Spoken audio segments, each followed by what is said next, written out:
Welcome back to episode 17 of Ready Steady Business. Today we have got Ellis Brown on from Genes Barbers in Grantham. Welcome, mate. Thank you very much for having me, mate. Good stuff. Me and Ellis, we actually go way back, but we don't. I've been thinking about this as well. Oh, have you? Because I haven't. We don't really chat much. We don't. You know, I'm going to so I don't need to go to the barbers. But when we were kids, we went to the same primary school. I know. I've been thinking the same thing. Really? I was like thinking, God, if you could fast forward like however many years. Yeah. What, 30 years? Yeah, because we stood on this food truck having talking about business. I know. Because I'm 41 now, so yeah, back in it was Ropsey Primary School, wasn't it? Yeah. Which is still going strong. Yeah, it's still going well. School, yeah. I've also got a bit on there where I don't know if you remember, but you were at my house when my appendix were just about to burst. Bloody hell! And mum and dad had to take you home because I had to go to the hospital. Do you know what? I can now you've said that. Yeah. My memory's terrible, but that's it's bringing crazy, back memories isn't it? now. It is crazy. All these years, like you just said, like who would have thought we'd both have our own businesses, doing pretty well to be fair, both of us. Kids, wife, life's crazy, isn't it? Yeah. So that brings me on to the first bit. Like, yes, you own Genes Barbers, but what a lot of people don't see behind the camera is like, who is Ellis? Like, you're married. I am. You got kids. 3 kids. Three kids. Yeah. How long have you been married now? Can you remember? 11. Right, okay. 11. Sorry if it's 12, Rebecca. No. 11 years. And you're married to Rebecca? I am, yeah. Yeah. Kids? 3 kids, yeah. We've got a 14-year-old, 12-year-old and a 4-year-old, Jean, Edie and Etty. Wow. So we had a big gap. Yeah. My wife wanted 3 all along. Oh, okay. And she won. Yeah. So they win. I only wanted 2. Oh, okay. I wouldn't change it for the world. So, right. No. But I think kids make you, don't they? 100%, yeah. Because after a long, stressful day at work... Well, and we do it for them, don't we? Yes. Do you know what I mean? Yeah. That's the different drive, isn't it? Once you have children, you do all these long nights for them and whatnot, don't you? Because you want them to have a great life. Yeah, you almost look at your life when you was a child and think, well, I had these good bits, these bad bits, and then you up your game 100%, yeah, to make it better for your kids, and it'll just be role reversal, won't it? When they grow up, they'll go, do you know, mum and dad smashed this and this, so I want to do the same. Yeah. But they didn't do this, so I want to do that for my kids, and it's really good. Very true, man. Right, take us back to Genes then, because did you always want to own your own barbers? Was that always the plan? This is the thing with business and myself. Like I was speaking to Becky about it. Yeah. Like I really don't see myself as a businessman. I'm with someone that's got like a plan or anything like that. Okay. Funnily enough, I did make a plan a few years ago, but before that, no, I very much just sort of I don't know, like how far back do you want to go? Like, when I got into hairdressing? So your first initial thing was when you left, because you went to King's. I went to King's. Did you do A levels or sixth form? Or? I went to King's, so I don't want to go on too much about it. No, just brief, like King's, A levels, or King's. Dropped out of King's really because obviously you're deemed a failure if you don't stay on to A levels. So, okay. So didn't do that. Yeah. Did business studies in economics, accounting, and business studies, economic, accounting, A levels in that. Okay. Left Grantham College because I didn't turn up. Okay. Wasn't interested in it. Yeah.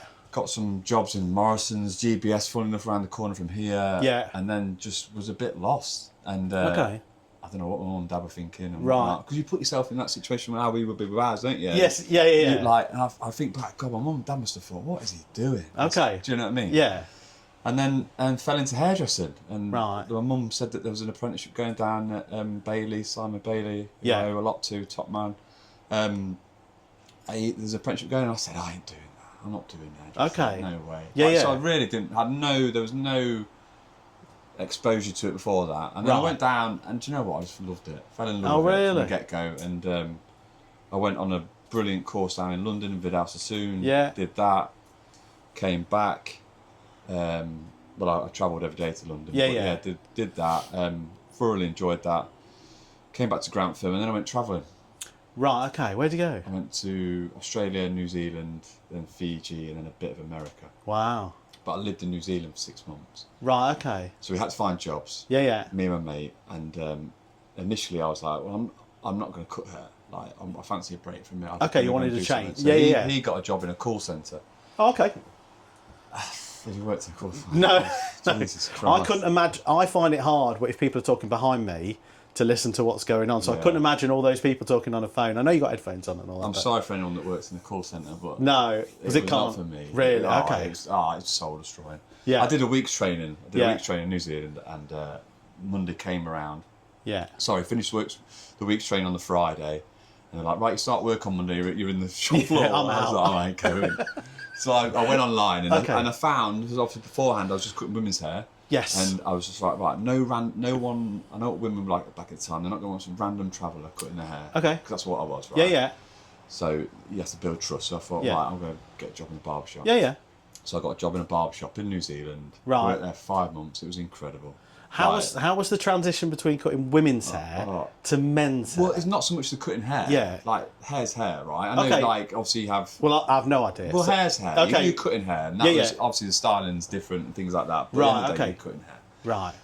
It was more the atmosphere and the environment. Right. So looking back, working in a female-based, like, dominant place wasn't for me. Go to a barbershop. Yeah. It's... The vibe. It's football, it's music. Yeah, it's, yeah. You know, I mean, all the things that are, you know what I mean? It's a lot looser. Yeah, yeah. So that was like the making of it, really. And I really, really enjoyed working at Barbershop. Then came back to Grantham. Yeah. And then obviously went, instead of going back to a hair salon, yes, went in a barbershop. James Meadows in town. Again, another person who gave me a brilliant opportunity. Right. And worked with him for 3 years and then went to start Genes. Okay. And then was Genes a salon or barbershop already before you got it? Or was it just a hairdresser's? But then did it close and then you took... Yeah. Oh, okay, so all completely closed. Yeah, it was closed down. It was a hairdresser's before. And then, around the time, just started looking at different places and then that popped up and then just went for it, really. And how did you feel when you like first took on that shop lease? Because surely that's scary. So this is where my memory's terrible, man. Oh really? Yeah, like my memory's really bad. But surely, I think back, I know I can remember like bits and bobs, and I can just remember. I know it sounds really bad because I want to tell you I had this, that, and the other plan. No. You don't need a plan. I just literally, I turned up and I thought, right, this is my rent. Yeah. This is my bills. Yeah. It was it was 2 chairs. Yeah. There was no frills initially. Okay. It looked nice, but there was no frills. And I had, right, this is what's going out of the business. Yeah.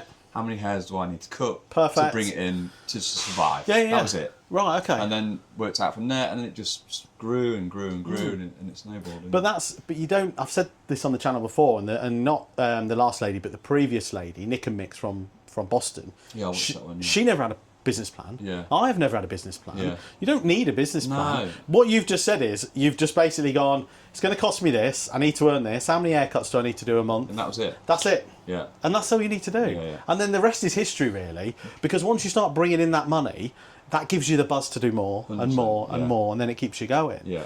How long's the shop been going now? How long? 14 years. Really? Yeah. That's a long time, isn't it? I know.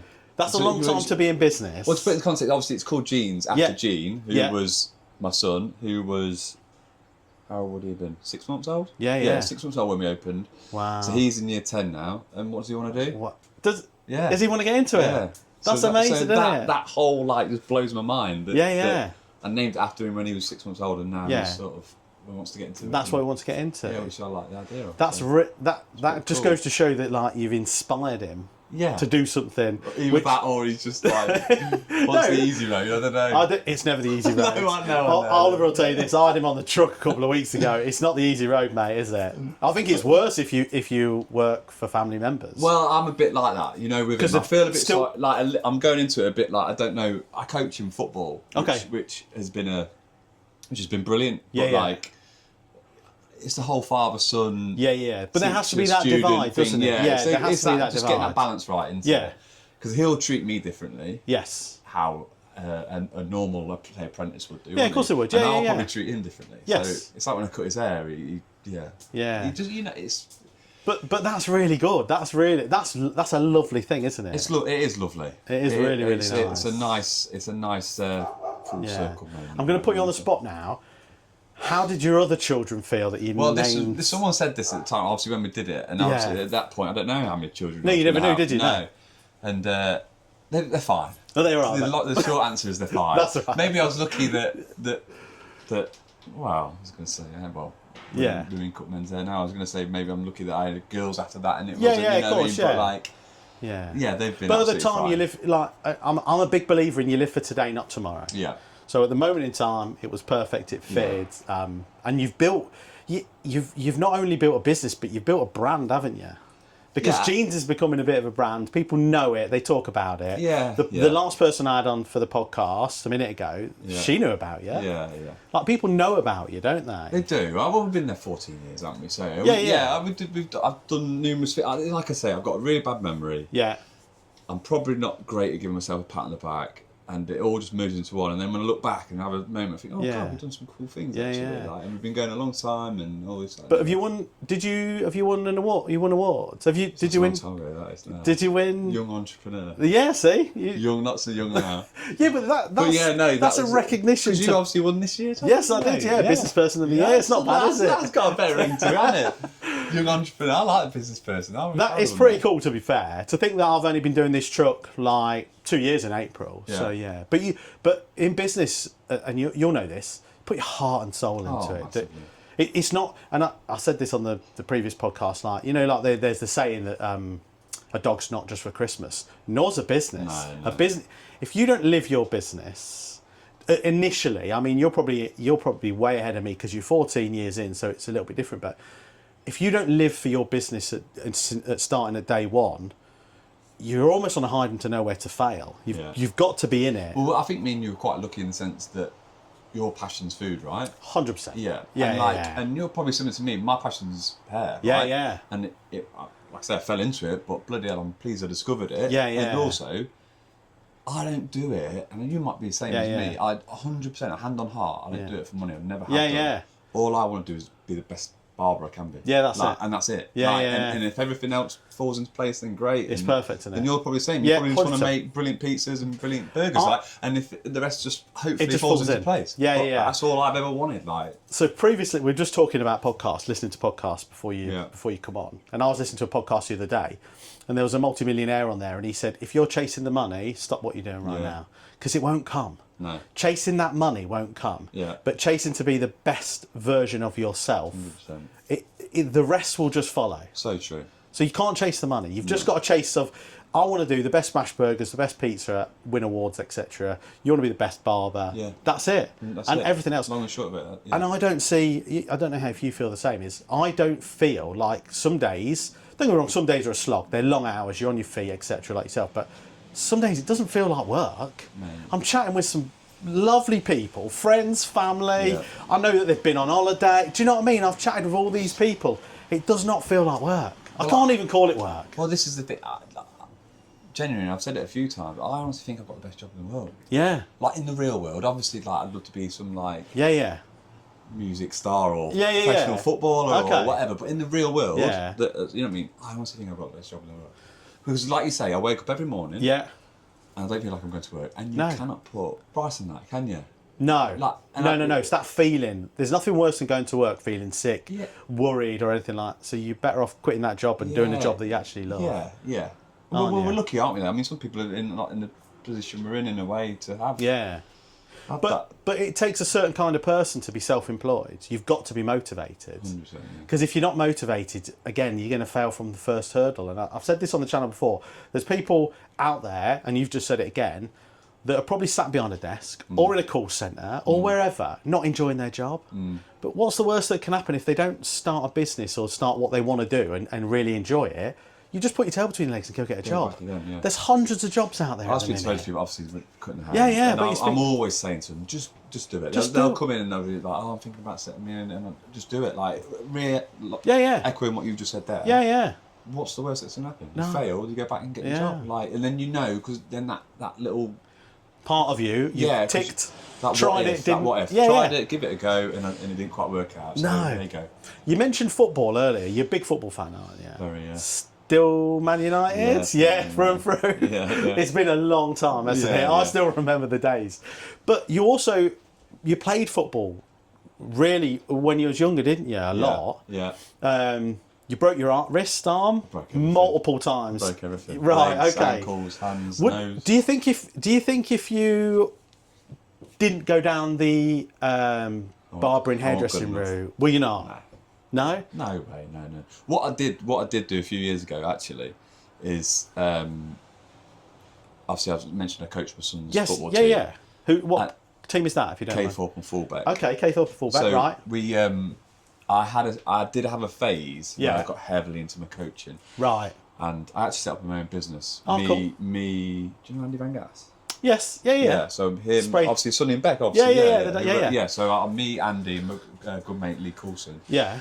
We all set up a summer school business called Four Corners. Okay. And we ran it in summer as like a kids football club. Yeah. So we set that business up, and COVID killed it really. Okay. But around that time, I wanted to do a bit of a hybrid, sort of cut hair and a bit. Yeah. So that was what, like, playing wise, I was never good enough. Right. But like coaching, felt like at the time, I was. Okay. I could make. Yeah. That I probably wouldn't have made. I wasn't doing it for the money. No. It was more the enjoyment of. I loved coaching. So. And it's a bit of downtime while you're doing it at the same time as doing something you really enjoy. Exactly. So it's winner-winner then, isn't it? Absolutely. Yeah. So do you think that would ever fizzle back up again? And probably not. No. Probably. Are you happy with the? Have you got a good work-life balance now? Should we ask Rebecca? She'd say no. I'm like, Are you all in? I'm all in. Really. Yeah. Well, like I'm all in, and I probably. The weird thing is, I had such a. The balancing act is really, really hard, isn't it? Yeah. Because Becky will just say, you know what I mean, people, if I'm staying late or come in early or whatever, she's like, just say no to him. I'm like, you can't. No, they know. And like in business, the word no, I don't think there is a word no in business. That's it. And again, really looking to be doing something I love. Yeah. So I want to be doing it all the time. Yeah, and I want to be cutting hair, and I'm bad as well. Like if I say to myself, you should have time off. Yeah. You should have a bit of recharging batteries, this, that, and the other. And I do that. Right. I hate sitting around doing it's boring, isn't it? Hate it. It is boring, so. Balancing act. It's hard. If I've got time off, I need to be doing something. Like, I don't know, I might be going out swimming. Just going out about, No. My mind is I hate it. You have to be. I'll have to be doing something. If I'm not editing a video or posting social media, or I'm either in the truck planning new menus, or I can't just sit at home. Telly's rubbish. There's nothing on telly. There's no point watching telly anymore. It's boring. So I totally get you. I totally get that it's thing. And also, I find that if I have time off, like I've booked this Wednesday off, right? Because the kids are off on half term. Yeah. But I already feel guilty for not going out, if you know what I mean. Yeah. And I already feel bad for the people that I've already said, sorry, I'm not coming to your place this Wednesday. The guilt in business sometimes is so much stronger that actually it's just worth just working. You may as well just work. You may as well just do it, won't you? Yeah, absolutely. Okay, so how hard do you think it was? You said you didn't really have a bit of a plan. You opened your barbershop, you worked out your costs and everything, you worked out how many haircuts you needed to do per day, per month, per week, whatever. How hard do you think it is to open a barbershop in today's climate? Because your client base, you must have built up such a big client base that people will book in what? Do you have weeklies? People come in weekly. Fortnightly, monthly? Yeah, all different. It varies a lot. But people do come in weekly. And are you pretty much booked up, like the odd slot here and there, but like say you cut someone's hair today, do they then rebook for next? Because you guys are pretty good at that, aren't you? Like, we have like recurring appointments with people. Have it like they'll have it all year, every 4 weeks. So really, like that's just the booking system would. You know what I mean, but I'm busy. Yeah, that's good, isn't it? Yeah, it's amazing. And to think someone is booking in with you every either week, fortnight, or monthly. Yeah, for you, just for you. Yeah, that's insane. No, it is. Yeah, it's amazing. And like I say. That's why I'm bad for not stepping back and realising. Almost, you know what I mean? Yeah. You almost need to look, rather than being in the business, you need to be outside the business, looking in, going, look what we've done. Yeah, exactly that. Look where we've come from. Yeah. Through its trials and tribulations. Like obviously you went through COVID. Yeah. Like we all did. That was probably a pretty tough time. Yeah. But to go from starting up with just you on your own in a shop to now you've got. How many lads is there now? 6 again now, yeah. 6 again? Yeah. Back to 6. There's been ups and downs, hasn't there? Yeah. And which sort of had to happen. Yes. Yeah. Do you know what I mean? Yeah. But if these things don't happen, I don't think in business. I think in business, every day's a learning curve. Yeah. So these things have to happen for us to either step back and then move forward, 100%. or you stay stagnant. Yeah. Well, staying stagnant's fine if you just want to earn the same money each week, each day, and that's fine. But that becomes monotonous and boring. Mm-hmm. But for you guys and me especially, like some days it's nice to take a step back to go, right, plan B or plan A, or we're going to push forward again now. And and it's like a wave, isn't it? It's almost like a wave. So just to flip it back on yours. Yeah, you can't interview the interviewer. Well, I can a little bit, but I'm just thinking, like, obviously in my line of work, obviously you look to add more barbers and stuff like that. Like for you, what's your like? So what's your growth? Because my big thing is like. Well, they're not on camera now, but sometimes managing people is like. Well, that's why I got this. Well, I get that. That's what I'm trying to say. Because it's stressful. Is there like to spin it on you a little bit? Is there a next step for you? Do you want to have another truck or no way? Like, no way. No, not another truck. No, not another truck. Happy just being me. Yeah. Happy to.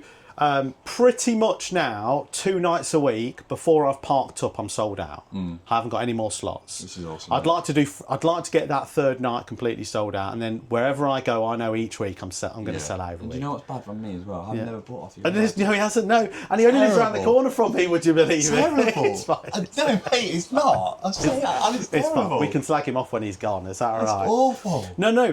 But and everyone comes in the shop, and saying how good it is. Oh, do they? Yeah, and you're going to try it today. I read your messages. Goes on WhatsApp, book your slot, and I'm like, I'm going to do that this week. And then, and then I'm all of a sudden, I'll go on your Instagram, and it's like, we're sold out now. Yeah, it's fine. I do need to get on it. We'll let you off. We'll let you off. But yeah, for me, the plan for me is to do more of this. Yeah. More filming.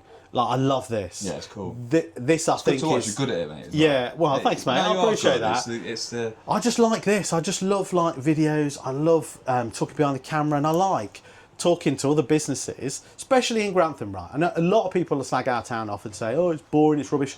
We've made it that way. I love Grantham. But I do. Yeah. But do you know why we've made it that way? Because everyone expects a parcel delivered next day. Yeah. I'm a sod for it. Amazon, you expect it to be next day. Yeah.